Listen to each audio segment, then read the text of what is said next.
All right, happy Monday, everybody, and welcome to week number 6. That's right, week number 6 of your 7314 Reference Sources and Services class. I am your professor, Dr. Jace Austin, and we're going to keep this check-in video pretty short. Things right now in the class are overall going very well. So just continue to do as you are doing unless I have given you feedback to do better, which I have done for several of you. For the first few things for the check-in, quick notes. First of all, your first written assignment, which was the reference reflection assignment, that has been graded. If you do not have a grade for that assignment, that means more than likely that I did not get an assignment submission from you. You need to send me one. So if you do not have a grade for the reference interaction report, which is different from the virtual reference practice paper, but the first assignment in this class, which was the reference interaction reflection assignment, if you do not have a grade for that, you do need to contact me because it means that I did not get a submission from you. So that is the first order of business. Those are all graded. Overall, you did well on those. I will say that get in the practice of, if you are doing an essay style written assignment in CISL, unless otherwise told, you should probably have a references page and you should probably do in-text citations. So keep that in mind because that was lacking in the in some of the submissions.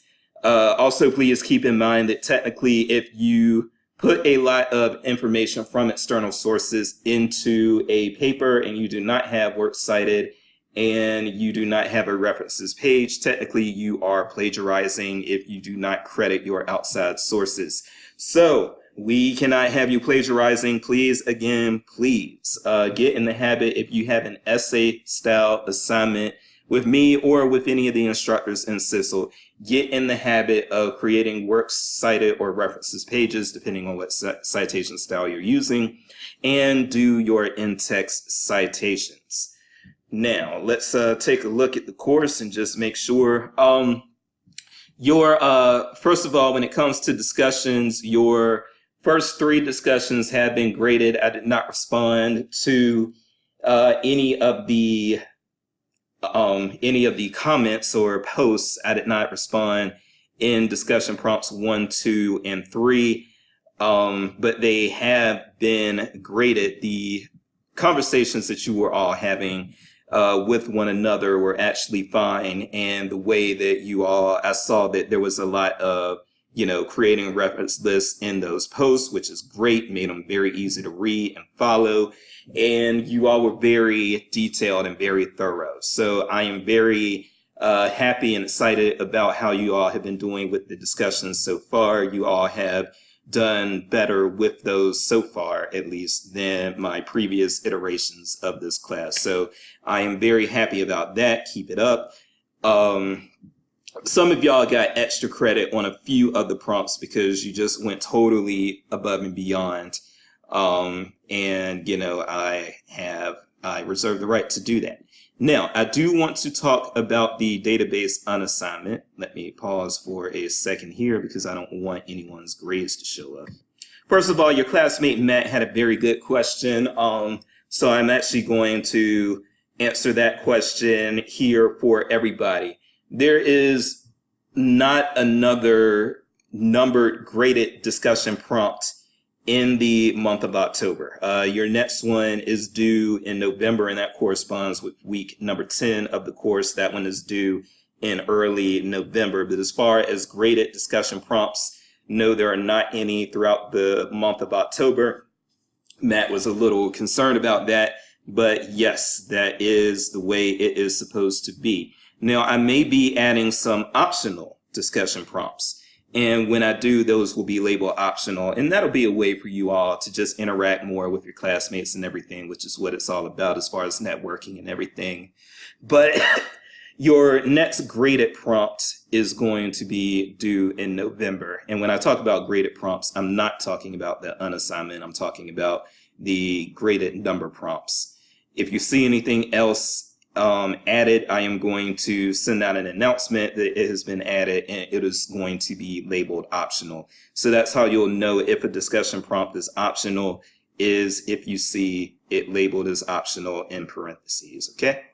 Now, as far as the unassignment is concerned, and the unassignment is also due in November, if you have already looked at this, one thing that I have had to add is my, as you'll see here, a format example follows. Well, the format example did not follow, and I don't know exactly what I had done, but it was not there. So now it is here. You will see this language edited.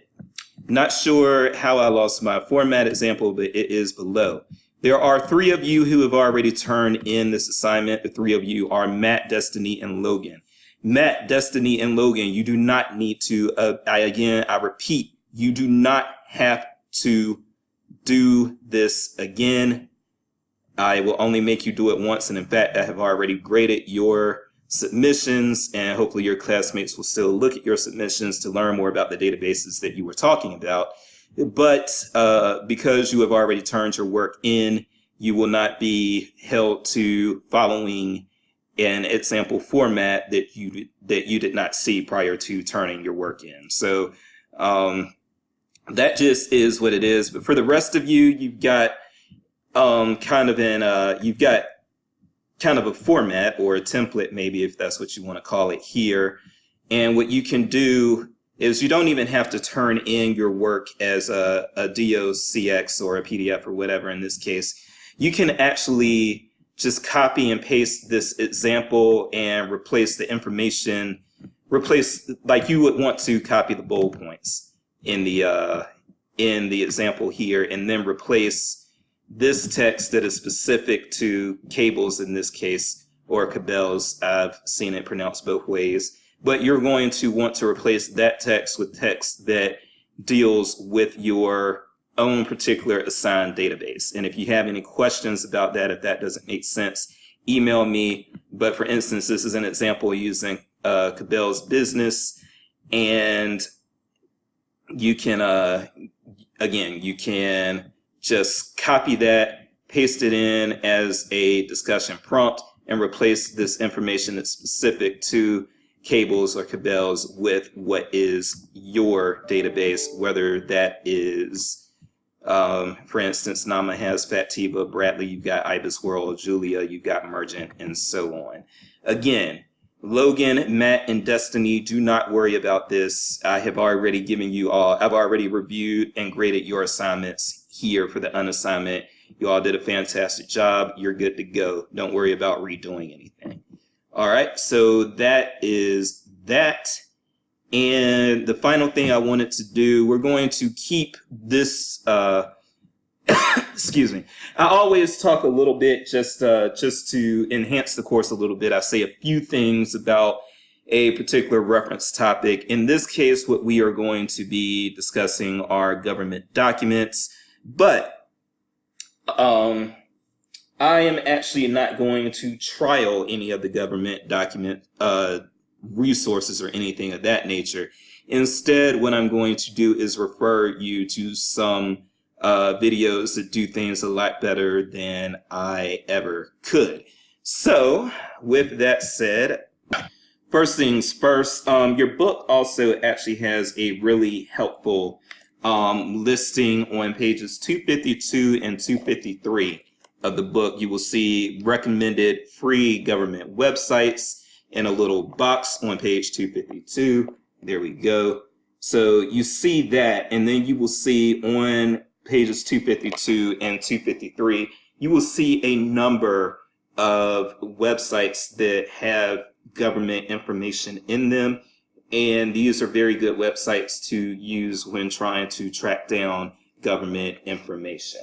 Okay? Now, some other things that I want to show you.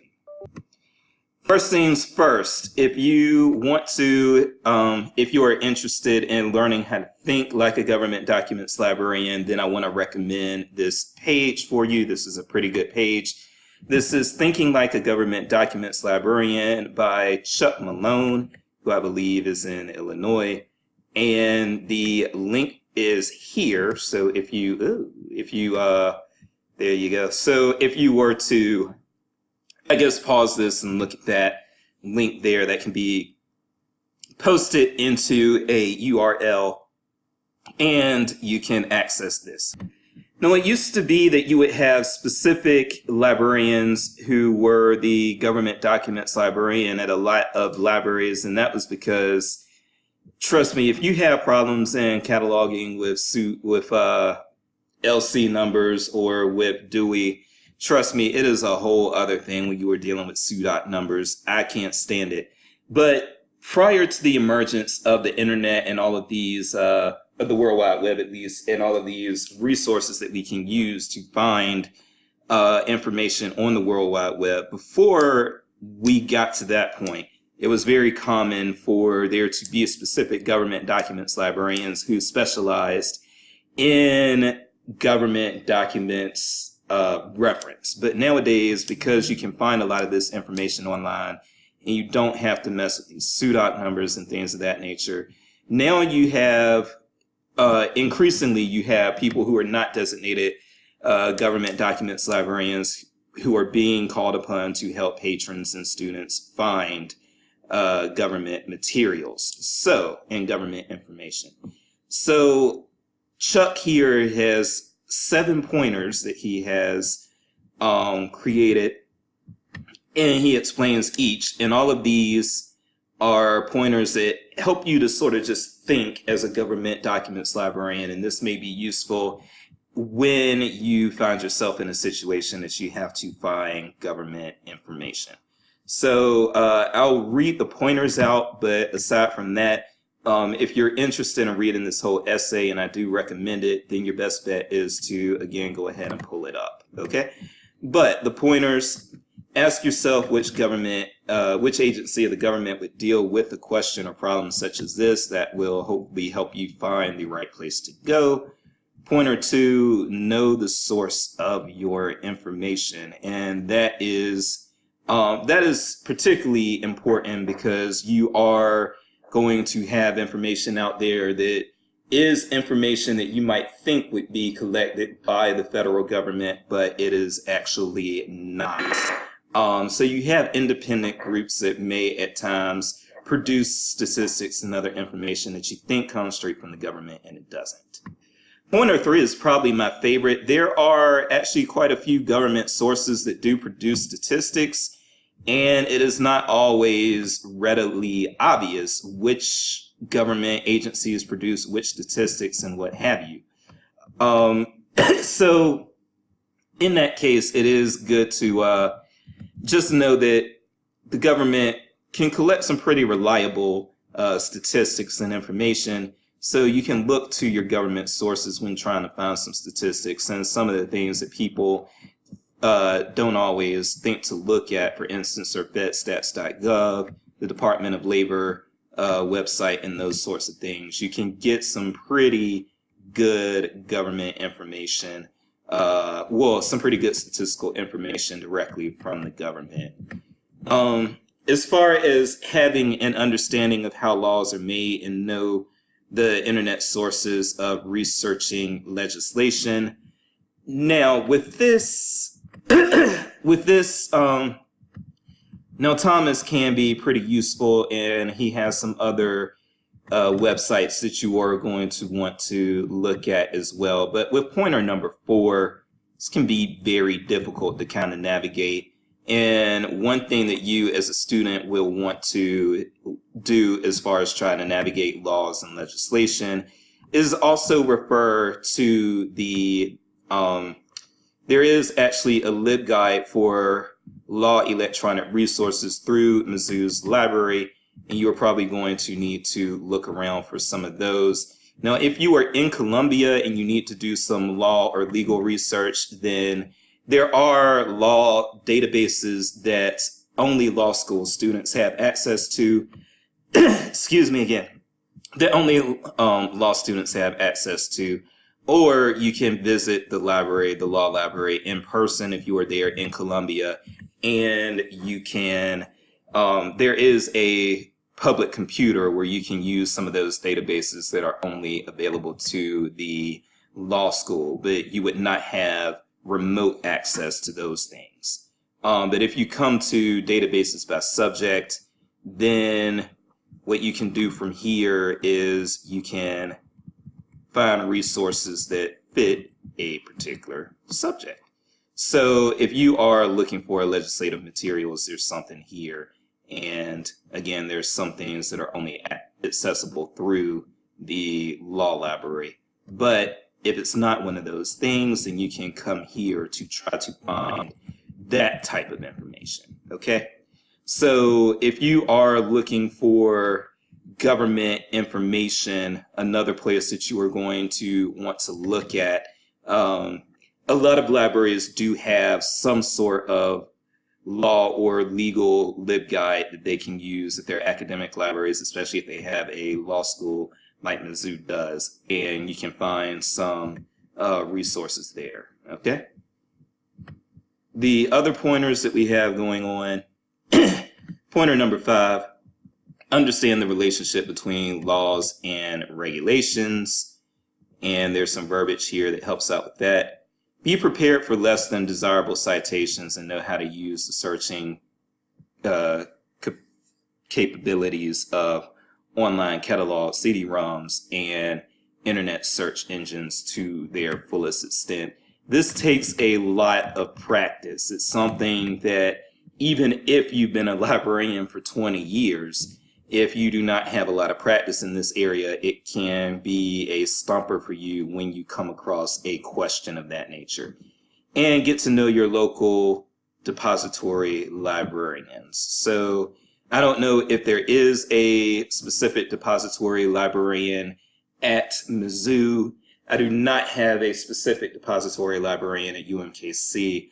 But if there is a specific one at Mizzou, and you can chat with Mizzou's library to find that out. If you have some issue where you need to retrieve government information, then this is a good way to do it, is to get in contact with your local depository librarians. Okay?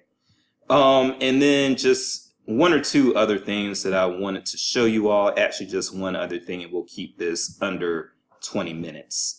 The last thing that I want to show you is that there is what they call the Help, I'm an Accidental Government Librarian series of webinars that is stored on YouTube. And they are still going. Some of these are 4 years old, but legal research without the law library. I like that one. But having said that, these are also, if you have this interest in researching for government information and that sort of thing, this is a place that you might also want to come to. And this will be very helpful in teaching you a few skills as far as finding information, finding government information and statistics. So again, this is Help, I'm an Accidental Government Information Librarian. It's a series of webinars, and actually all you pretty much have to do is Google YouTube Accidental Government Information Librarian, and you will be brought to this page. And this page will also include, the videos here are divided into playlists. So that can also be very, very helpful. And as you can see, there are multiple videos, and some of these videos are close to an hour long. So when I tell you all that it's pretty much impossible to actually teach how to perform reference in a class, this is what I am talking about. There are so many issues that come up in reference when it comes to health or government documents or business or psychology or whatever the case may be, and everything has databases associated with it. So yes, I can refer you to things, but as far as actually teaching you how to perform reference and how to know which database to use in every single situation. It's just not going to happen, and it doesn't happen at any library school. Just trust me on that. Okay. I am actually going to wrap it up right there. And you do have a chapter that speaks on, it's chapter 12. I had to look down. Chapter 12 in your book concerns government documents and government information. So reading your textbook will also go a long way in helping to train you here. So I am actually over 20 minutes. I need to stop it right here. This video is optional. If you have questions, email me, austinj@missouri.edu, any place, any time, any town. And I will see you all next week. I will be at the Missouri Library Association Conference. So if you are coming, you can search me out there. Tip of the hat. Peace.